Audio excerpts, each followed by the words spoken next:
আজকে আমি যেই ভিডিওটা করব সেটা আমি প্রথম থেকে তোমাদের দেখাতে পারছি না, যেহেতু আমার কাছে এখন ক্যামেরাটা নেই।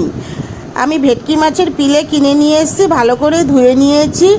এবার আমি মাছের গায়ে নুন, হলুদ, চিনি, লেবুর রস মেখে আগের থেকেই রেখে দিয়েছি। কলা পাতা ধুয়ে সর্ষের তেল মাখিয়ে গ্যাসে ছেঁকে রেখে দিয়েছি। শিলে আমি সর্ষে, পোস্ত, চারমগজদানার কাঁচা লঙ্কা আগের থেকেই বেটে রেখে দিয়েছি।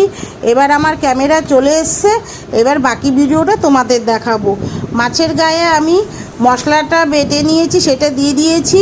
আর কাঁচা তেল, সর্ষের তেল দিয়ে ভালো করে মেখে ওই কলা পাতার উপরে মাছ আমি একটা একটা করে দিয়ে ভালো করে সুতো দিয়ে মাছটাকে বেঁধে ননস্টিকের পুরে এপাশ ওপাশ ছেঁকে নিয়েছি। ভালো করে পাতুরি আমার হয়ে গেছে। এবার আমি খেতে দিচ্ছি, কলা পাতার সুতোটা খুলে দিচ্ছি।